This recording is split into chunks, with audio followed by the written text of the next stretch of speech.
1038 of the Church Bibles. 1037.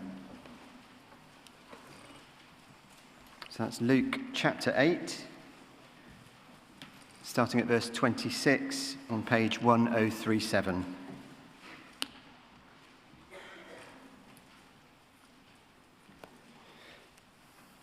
The passage is entitled, Jesus Restores a Demon-Possessed Man. They sailed to the region of the Gerasenes, which is across the lake from Galilee. When Jesus stepped ashore, he was met by a demon-possessed man from the town. For a long time, this man had not worn clothes or lived in a house, but had lived in the tombs. When he saw Jesus, he cried out and fell at his feet, shouting at the top of his voice, "What do you want with me, Jesus, Son of the Most High God? I beg you, don't torture me." For Jesus had commanded the impure spirit to come out of the man. Many times it had seized him, and though he was chained hand and foot and kept under guard, he had broken his chains and had been driven by the demon into solitary places. Jesus asked him, "What is your name?" "Legion," he replied, because many demons had gone into him. And they begged Jesus repeatedly not to order them to go into the abyss. A large herd of pigs was feeding there on the hillside. The demons begged Jesus to let them go into the pigs, and he gave them permission.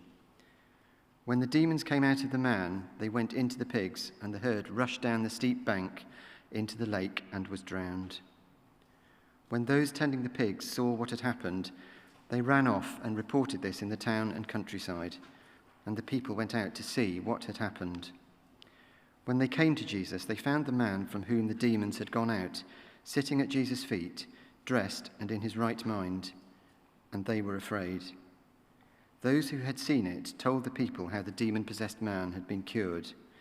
Then all the people of the region of the Gerasenes asked Jesus to leave them because they were overcome with fear. So he got into the boat and left. The man from whom the demons had gone out begged to go with him, but Jesus sent him away, saying, "Return home and tell how much God has done for you."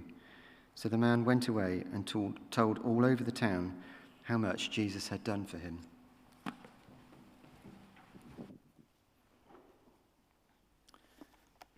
Thank you very much, Matthew. Please keep that passage open in front of you.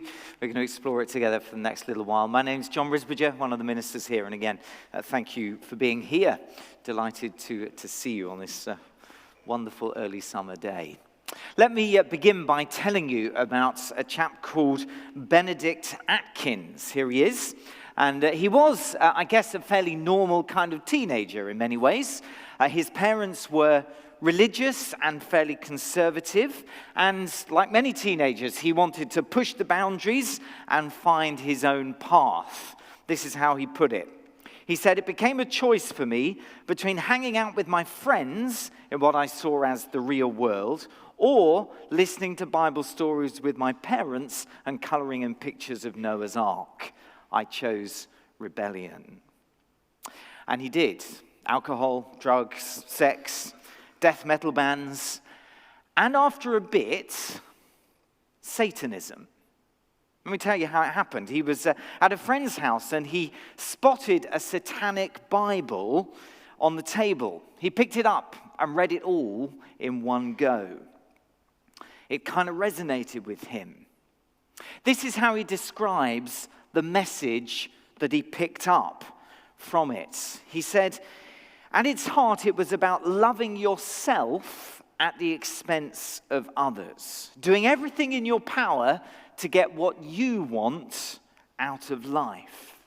And very quickly, it took hold of him. He began to self-harm. He was drawing occult symbols wherever he could. And one relationship after another was being destroyed by this worldview of trying to do everything in his power to get what he wanted out of life. Of course, it doesn't work in relationship with other people. Well, one day, Benedict had a dream, and in this dream, Satan told him that he would finish his exams and then die. And so Benedict tried to make various pacts with the devil to avoid his fate. But the more he did, the more his life fell apart and whittled away. His relationship with his family, with his friends, and finally with his girlfriend were all completely destroyed. There was nothing left. His life was pretty much ruined. But then he took his exams, and afterwards he didn't die, as the dream had told him he would. And so he began to question whether everything that he'd been building his life on might actually be a lie. A friend invited him to go to a Christian conference, and at that conference somebody offered to pray with him in the name of Jesus. And for the first time in ages, Benedict felt some peace and some freedom. He got back home and began a journey of exploration, and eventually Benedict became a Christian. And today he's serving as a vicar in a church in East London. This is how he summarizes. Following Jesus, he said, has turned my life upside down, or maybe downside up. And the last 10 years has been a testament to the adventure of walking in his way. He was oppressed, but he found freedom. Now, I know it's a fairly extreme story, and not all teenage rebellion ends up quite there, does it? But it seems to me that sometimes we need to see the extreme in order to see where it's heading. In order to see reality clearly, it brings it into sharp relief. And that, of course, is exactly what's happening in the story that's just been read to us. It, too, is an extreme story. But it tells us about something that we all know, which is that actually, if we're honest with ourselves, all of us struggle with the influence of evil. But this story helps us see what happens when that influence is pushed to the extreme, when it completely takes hold of us. And what we see first of all is that it is a story of oppression. And we see how evil diminishes and dehumanizes this poor man. Have a look at verse 26 again. Verse 26 and 7. They sailed to the region of the Gerasenes, which is across the lake from Galilee. And when Jesus stepped ashore, he was met by a demon-possessed man from the town. For a long time, this man had not worn clothes or lived in a house, but had lived in the tombs. I guess if you read declarations about human rights and so on, you'll find that things like clothing, shelter, community, and liberty are among the key ingredients that most of us recognize as important for a meaningful life. But you look at this man who surrendered his life to the influence of evil, and he's lost all of them: clothing, shelter, community, and liberty. Did you notice verse 27? He's from the town, probably the nearby city of Gerasa. But according to verse 29, he now lives in solitary places among the tombs. He's lost his community, just as Benedict Atkins did. Also, verse 27, he doesn't have any clothes. He's naked. A few years back, I was walking from my home down into Portswood, just nearby, and coming towards me on the pavements, there was a man who was stark naked. He was wearing nothing but a pair of boots and a rucksack on his back. That's all. It was, quite honestly, a fairly tricky moment, and I didn't quite know how to handle it. But of course, what was happening was that his nakedness in that context was a barrier to human contact. It was part of what isolated him from community. And in the Bible, it's the same. Nakedness isn't just about getting cold, it's about shame. And for this man, it was about shame. A shame which isolated him from others. He was unclothed. He was also without a home, verse 27, no place to call home. And he was living in the tombs, in the graveyards. In other words, he's no longer at home with the living, and so he lives among the dead. It's a powerful image of what has happened. He's been emptied of life and would prefer to live at the fringes of death. Why? Well, because there's this one underlying fundamental problem that stands behind the rest of them. Verse 27, when Jesus stepped ashore, he was met by a demon-possessed man. A better translation, a man who had demons. That's what it literally says. Here was his deepest problem. He had lost his freedom, his liberty, and ended up surrendering it to the grip of evil. And according to the end of verse 27, he had been in this condition for a long time. A long time. It's an extreme example, isn't it? Like the one that I started this sermon with, of Benedict Atkins. But that's why it helps us see reality clearly, because it's extreme. It helps us see what happens when we give in to evil and allow it truly to take control. This is the logical conclusion, that the evil which initially promises freedom actually takes freedom away and diminishes our humanity. The offer of freedom, of course, has right from the beginning been at the heart of the appeal of evil. Forget the rules, forget what anybody says or thinks, forget God most of all, and get what you want out of life. And don't let anything or anyone stand in your way. Don't let God tell you what to do. Be you, be free. There's the essential appeal of evil. But freedom is one of those funny things, isn't it, that's very hard to pin down. Look at this banner headline on the Harley-Davidson website. I don't know if you can see the images there of these sort of dream machine bikes behind there. But the headline, all for freedom, freedom for all, hashtag freedom machine. So here's the ultimate freedom machine, okay? It's a Harley-Davidson Breakout. And on its advert on the website, it says, maximum strength, street muscle, Harley-Davidson Breakout. For many people, this would be one of the ultimate icons of freedom.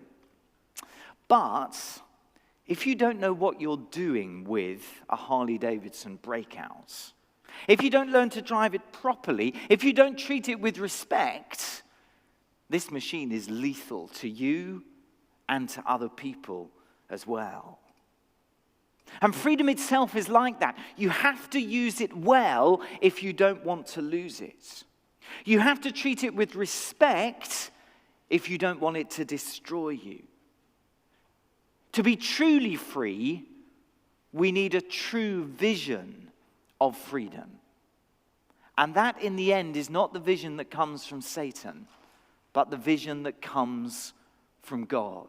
His vision of freedom is the only one that can set us free. And that vision of freedom is way beyond the easy appeal of the idea of freedom that says it's just being able to do what you want to do. In the end, that kind of freedom unravels and becomes a slavery to desires within ourselves that we can't control. No, we need a better vision of freedom. Because if we don't, well, this story shows us how pushed to its limit, Satan's vision of freedom will make you a slave and will progressively dehumanize you. It's a story of oppression, but thankfully it isn't only a story of oppression. Next, it's a story of confrontation. We've seen the dehumanizing power of evil. Now we see the greater power of Jesus. I was looking around the internet this week, and I don't know if it's very good for me to watch this, but I came across this little YouTube clip from a German school where a big playground bully had picked on this little guy. I kind of like stories about little guys that win. But anyway, he'd picked on this little guy, and very quickly, within just a couple of seconds, the big bully wished that he hadn't picked on this little guy, because the little guy was a boxer who immediately unleashed a volley of punches against the bully, so that in a second, this great guy was cowering, bruised, and bleeding, and shamed in the playground. Well, why am I telling you that? Not because I suggest you go and watch it, but because in some ways it's a little bit like that here. The demons, they're like the powerful bullies, and they've reduced this man to miserable slavery. Just see it again at the end of verse 29.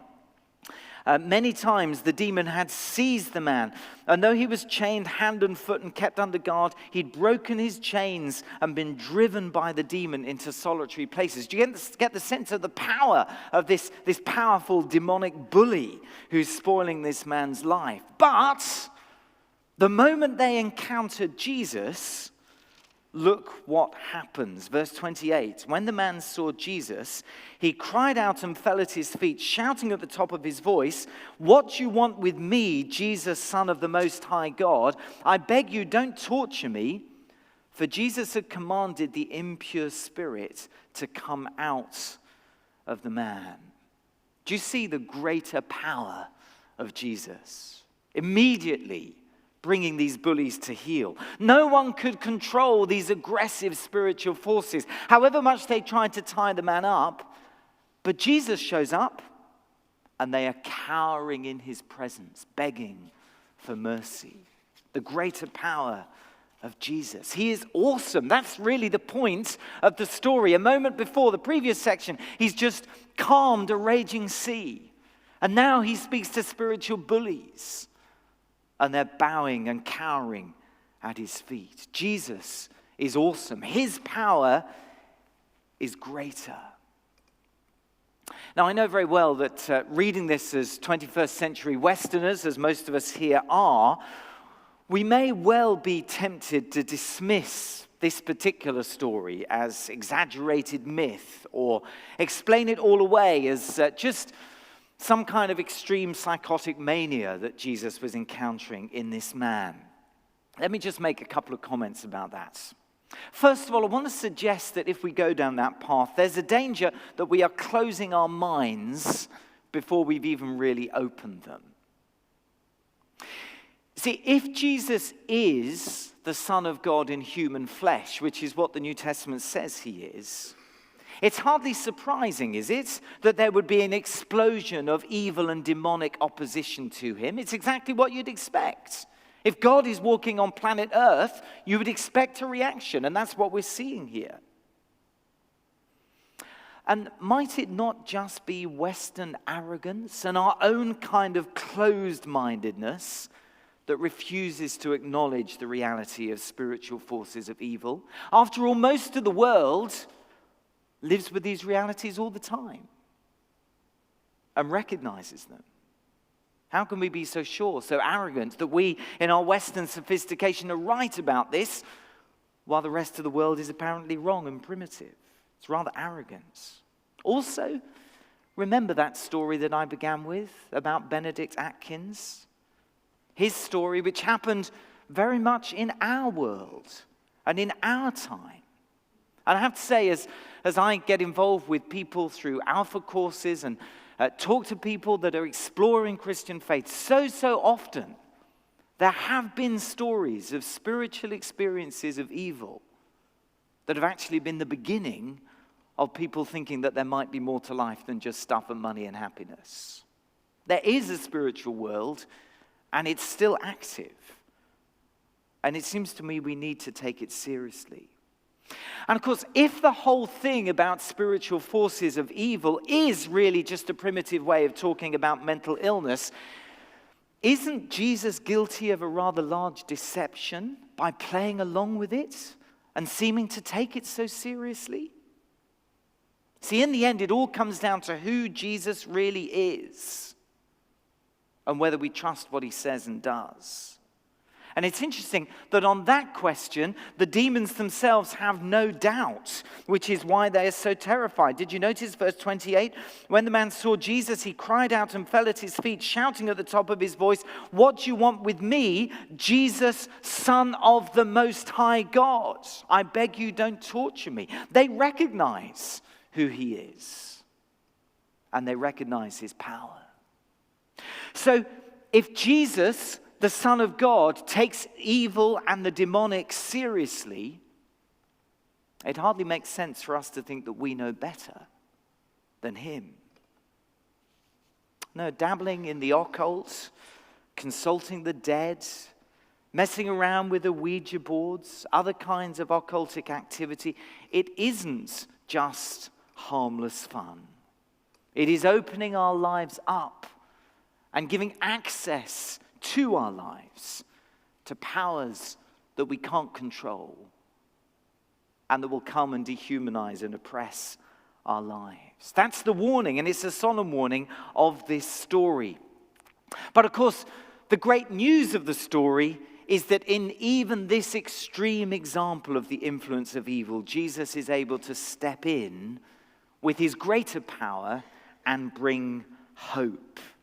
Let's pick the story up again in verse 30. Jesus asked him, "What is your name?" "Legion," he replied, because many demons had gone into him.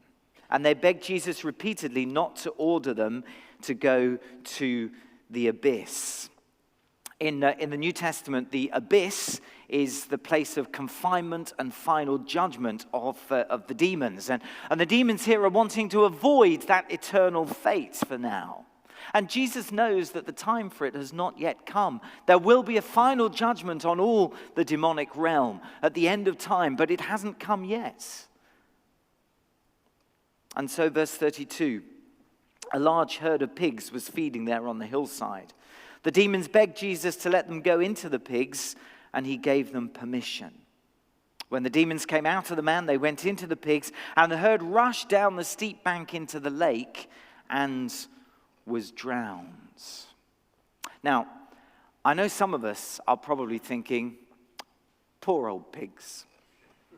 And others of us, depending on our taste and our worldview, are probably thinking, what a waste of good bacon. But we need to understand that to the Jewish minds, this played so very differently. First of all, to them, pigs were unclean, and therefore were a perfect place for these unclean evil spirits to end up while they awaited their final punishment. It fitted perfectly. But there's more to that, more to this story than that. We also see, it seems to me, in their kind of headlong rush to death, we see something that fits perfectly with the man who lived among the tombs. But now their influence is pushed to its logical conclusion as they lead the pigs straight to their death. It's a powerful way of saying, yes, evil promises freedom and life, but it's a lie.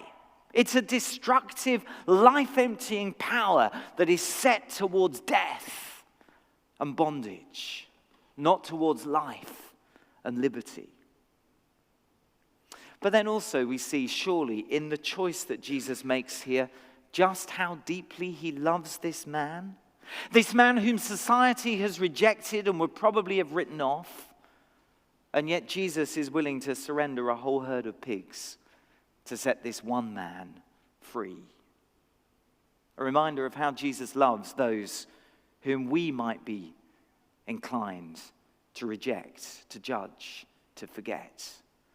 But Jesus has space for them. Jesus has love for them. Jesus is willing to pay a high price to set them free, which ultimately, of course, is what he did when he died for us on the cross, paying the ultimate cost to bring about our liberty because he loves us. This Jesus who is in action here with such love and such power, he has the same love for us and the same power to overcome the idols and the powers of evil that threaten to enslave us as well. And we need that hope. We need that hope if our struggles in life are from more direct exposure to evil and the demonic. And for some of us here, that will be part of our story. And there can be, I think, a lingering impact from such exposure that really does need dealing with and bringing to Jesus in order to set it free. We need that hope that he can do that. But we also need that hope if our battles are perhaps the more subtle battles of evil in our hearts, which often comes when we turn good things into ultimate things and give them power over us as a result. Do you know what I mean by that? Relationships, for example, which are a good thing, but become an ultimate thing, a desperate quest for the approval of another person or for their affirmation, so that we have to have that to feel okay about ourselves. Suddenly, a good thing has become an ultimate thing, and it's acquired power in our lives. Or a job that becomes more important to us than anything or anyone else in life. Or success that becomes that desperate need to prove ourselves. Evil can take many forms. It did even in this man, didn't it? The many demons, the legion, lots of different forms in which the oppression of evil grabs hold of our hearts. And if it's grabbed hold of our hearts, and to all of us to some degree it has, we need the good news of this passage that Jesus has the power to set us free. In one of his books, Tim Keller, the American author and pastor, lists out a number of the highly successful leaders of financial institutions in the US who took their lives in the wake of the financial crisis of 2008.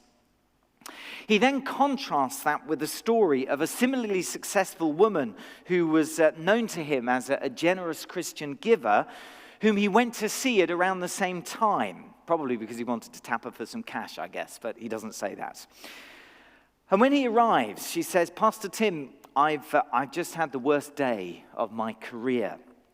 She said, "I've made a lot of money in the last 6 years, but I'm never going to be able to get near doing that again. Everything in my life is going to have to change." But then she looks him in the eye and says, "But you know, I'm kind of excited. In the past, I had a lot more money than time.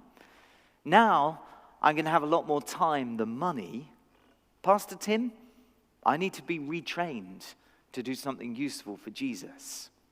And I'm excited about it." Isn't that fascinating? Two groups of people facing the same challenge. Two pathways that they take. One, a pathway to destruction because good things became ultimate things that they had to have. And they therefore got destructive power over them. Idols that dominated, dehumanized, and enslaved them.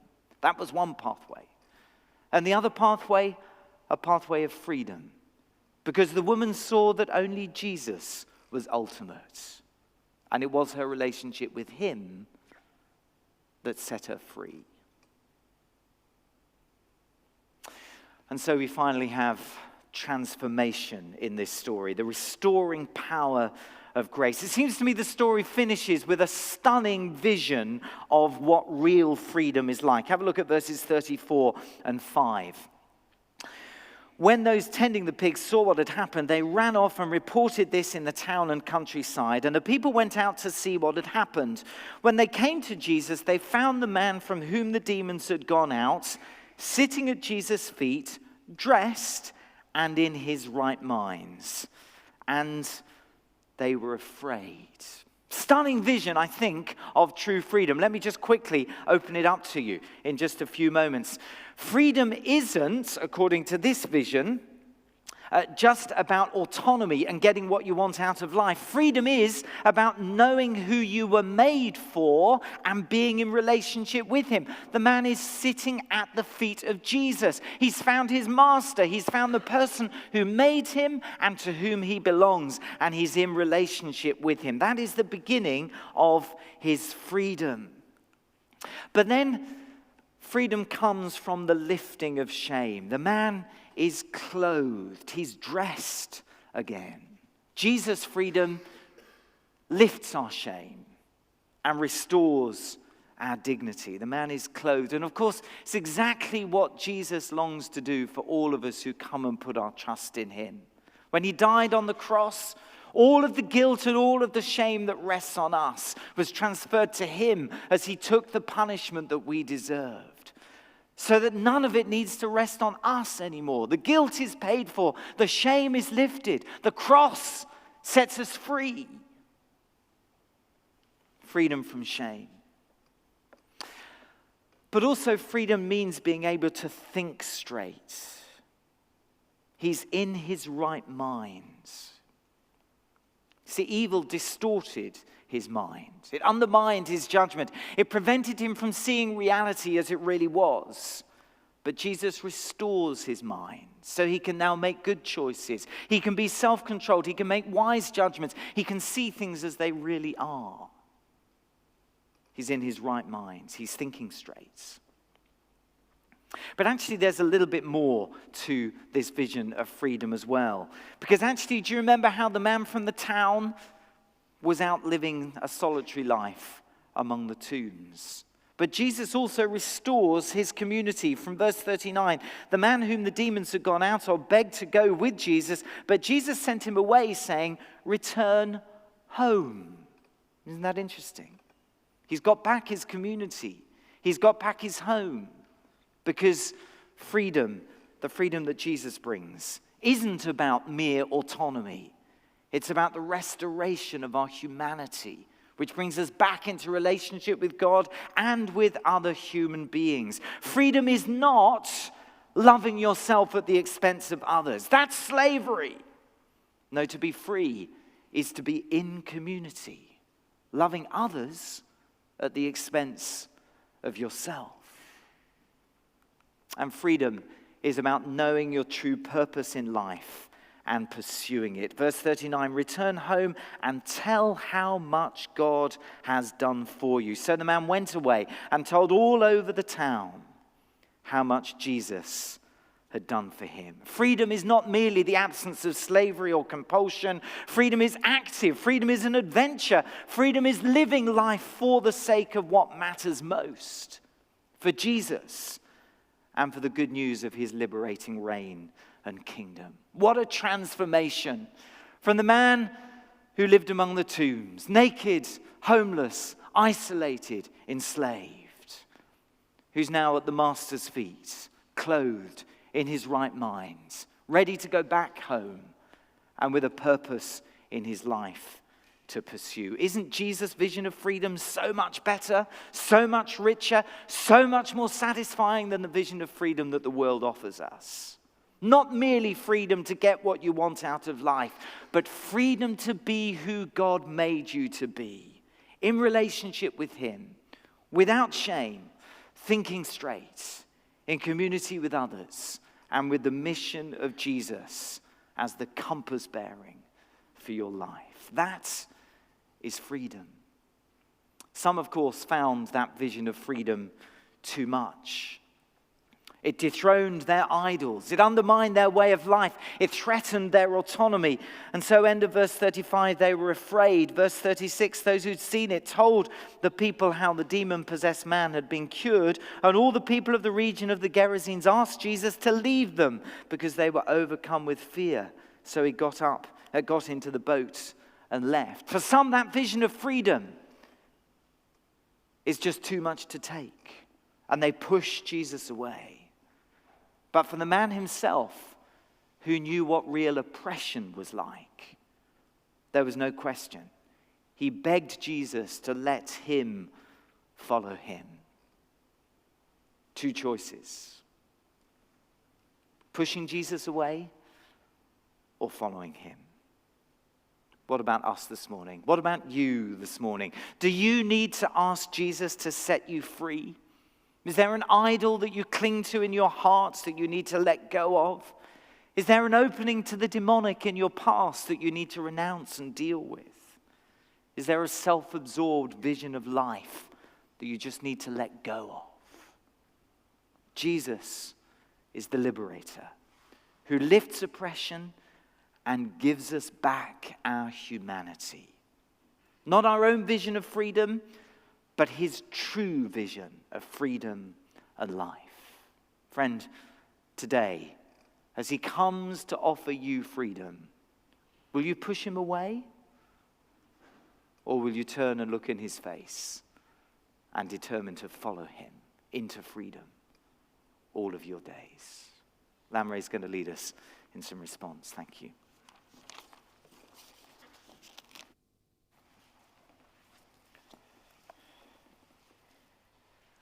Freedom is knowing who you were made for and being in relationship with him. It's all about Jesus, because when the Son of Man sets you free, John writes, you